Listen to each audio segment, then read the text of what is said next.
Voltamos com o último bloco do programa Ponto de Vista. Estou aqui com o nefrologista João Paulo Lopes.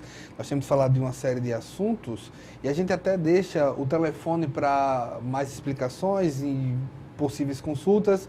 Telefone 3218-0370. 3218-0370. Doutor João Paulo, quando a gente para analisar isso, geralmente o ponto final, a gente já falou de certa maneira, é a diálise. É a hemodiálise, no certo momento. Chegou nesse ponto, dá para voltar? Tem questão de transplante? O que é que faz? Isso. Quando o paciente ele perde a sua função renal, estou falando isso no paciente renal crônico, tá? Certo. Ele vai entrar num processo de hemodiálise ou de diálise peritoneal. São duas modalidades de diálise. Ele pode também entrar na fila do transplante de doadores falecidos. São aqueles doadores que morrem e doam um rim, quando tem compatibilidade. Ou ele pode... É boa a taxa de compatibilidade na questão do rim? Existe uma lista de transplante estadual, existe uma nacional. Essas filas, por questões burocráticas, elas ainda é um pouco demorada, mas o paciente consegue. Nós temos êxitos de alguns pacientes conseguir o transplante do rim. Tá? E existe o doador vivo. A gente começa a investigar os familiares. Tem aquele filho, tem aquela filha, ou então até mesmo uma esposa que quer doar, ou o esposo que quer doar um rim para o seu cônjuge. Ele entra num protocolo, realiza exames, a gente vê a compatibilidade do sangue, existe uma série de substâncias que são analisadas, e aí a gente faz um preparo desse paciente, convocamos uma equipe de transplante, composta por outros profissionais, é um trabalho interdisciplinar, e esse paciente pode ir para o processo de transplante, doador vivo. Ou então ele vai para o processo de hemodiálise. Realização. Oi. Uma pessoa que faz uma hemodiálise, ela chega a passar quantos dias fazendo? Os trabalhos falam que a média dos pacientes são a realização de 3 sessões semanais durante 4 horas. Tá? Em algumas situações, esses pacientes chegam com peso maior, porque alguns pacientes já não conseguem perder, já não urinam mais. E aí chegam com um volume maior e a gente tem que aumentar as horas ou aumentar o número de sessões semanais. Mas a média são 3 sessões semanais, em torno de 4 horas cada sessão de hemodiálise. Nesse ponto, não tem reversão ou tem reversão? Na literatura existem minúsculos casos, situações singulares, mas o geral é quando a função renal já está no estágio 5, que é o estágio último, que a gente já fala que vai ser o paciente que vai entrar em procedimento de terapia renal substitutiva, no caso a hemodiálise ou a diálise peritoneal, ela é irreversível. Uma crise renal mata? Uma crise renal, ela causa uma dor absurda. Isso aí é uma coisa, é um fato. Ela não chega a matar, mas ela chega a causar uma lesão renal, porque em situações que ocorre a obstrução da passagem da urina, isso vai aumentar a pressão a nível de parênquima de tecido renal, e esse paciente pode sim perder a função renal e ir parar num procedimento dialítico. Isso é claro. Os cálculos renais de repetição e as infecções urinárias, elas podem levar o paciente, sim, à piora e à perda da função renal. O que causa a infecção urinária? Infecção urinária, ela tem algumas causas. As causas obstrutivas, cálculos renais, pacientes que estão com imunidade baixa, hábitos de higiene inadequados. Como quais? Existe uma anatomia diferente entre o homem e a mulher, e as mulheres elas têm que se adequar, têm que ser orientadas sobre o direcionamento da higiene íntima, certo? O uso de roupas quentes, ou seja, quais são as roupas quentes, doutor? As roupas escuras. As roupas escuras absorvem mais energia, absorvem mais calor. O ambiente quente na região do aparelho urinário é propício à formação de infecções urinárias. Pacientes diabéticos que não têm os seus controles de glicemia controlado, favorece a proliferação de bactérias. E principalmente um ponto que a gente tem que tocar, idosos. O idoso que já tem uma próstata aumentada, ele faz um acúmulo residual de urina na bexiga, que é um meio propício para a formação de infecção urinária. O quanto a idade pesa na questão renal? A idade pesa num fator determinante delimitante. A literatura fala que acima dos 65 anos, tá, os pacientes eles perdem 1% da sua função renal por ano. Então você pega um idoso de 80 anos, ele já tem algum grau de perda de função renal, que a gente chama de perda de função renal fisiológica. Isso não são todos, mas alguns. Certo. Quando você coloca aí uma bagagem de hipertensão arterial, paciente com portador de gota, elevação do ácido úrico, ou paciente diabético, existe uma comorbidade, uma doença associada que vai piorar essa perda de função renal no idoso. Paciente que tem a próstata aumentada.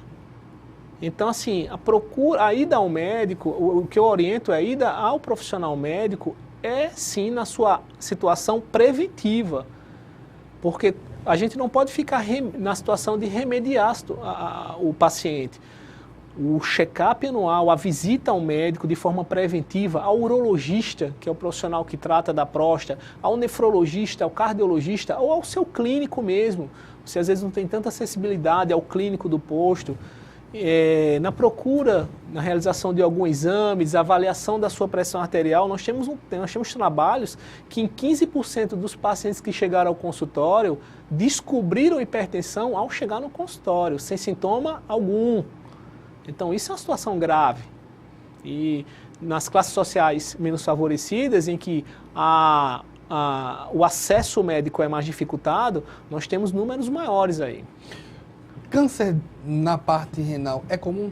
Existe o câncer renal, tá? Os tumores renais, eles são presentes, eles costumam aparecer na faixa etária entre os 40 e os 60 anos, tá? Nessa faixa etária.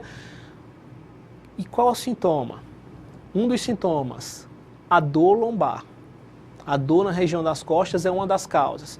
Outra causa, eu fui ao banheiro e percebi que a minha urina está escura.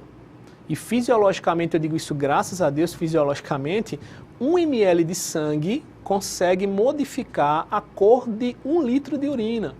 Isso é ótimo como indicador. Doutor, eu urinei sangue, isso precisa ser investigado. Doutor, a minha urina está escura, a minha urina não está na cor adequada. Eu estou tomando água, doutor, eu fiz o que o senhor me pediu, eu estou me hidratando bem, 2 litros dia, 2,5 litros, mas a minha urina está alaranjada, está escura. Tem que procurar o profissional nefrologista, realizar alguns exames, entre ele o ultrassom e a tomografia, para a gente avaliar se não existe algum processo tumoral, algum processo neoplásico, algum câncer para ser detectado, ser realizado o tratamento adequado e esse paciente ter uma sobrevida, poder viver com seus familiares curado. A gente existe cura, uma taxa boa, em torno de 85%, quando descoberto nos primeiros 3 meses. Síndromes.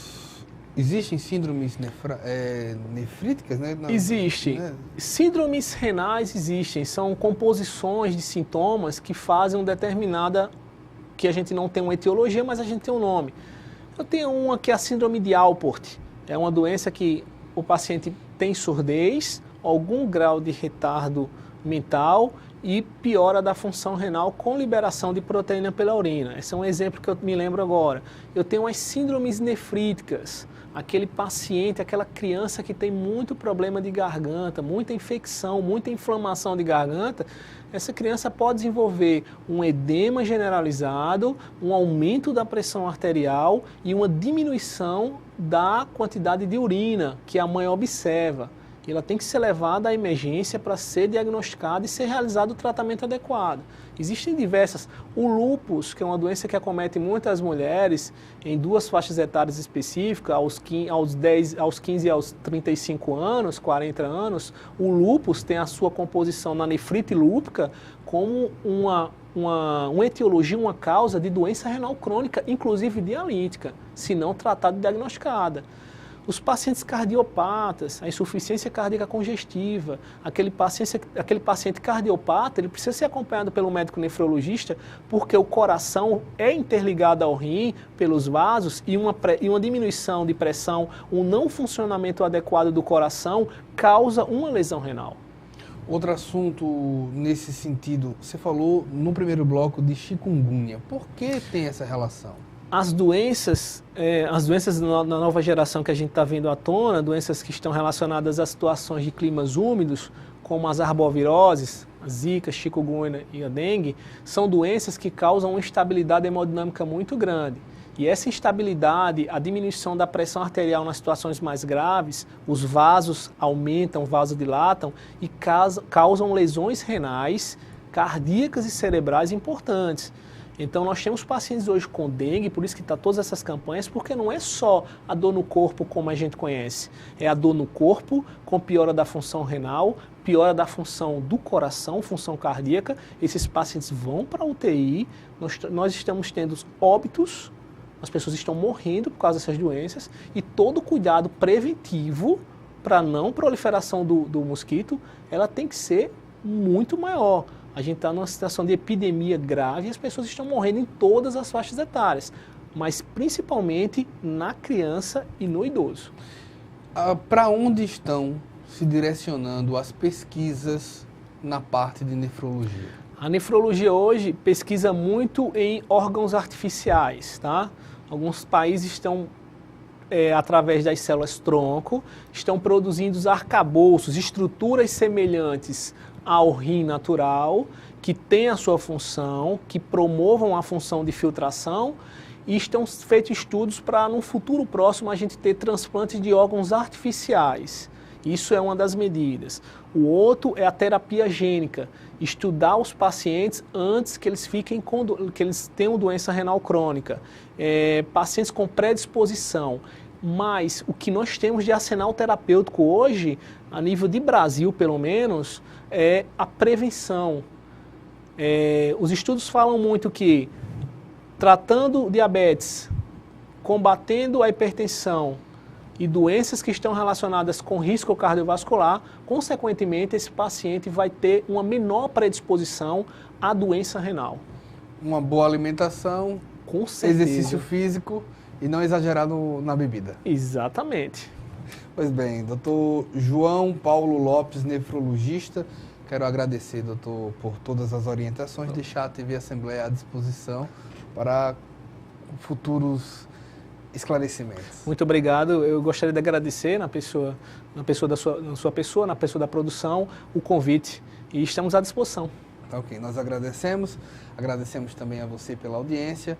Você pode acompanhar esse programa também nas redes sociais, pelo YouTube principalmente, o TV Assembleia AL, e para você um excelente resto de dia. Até mais.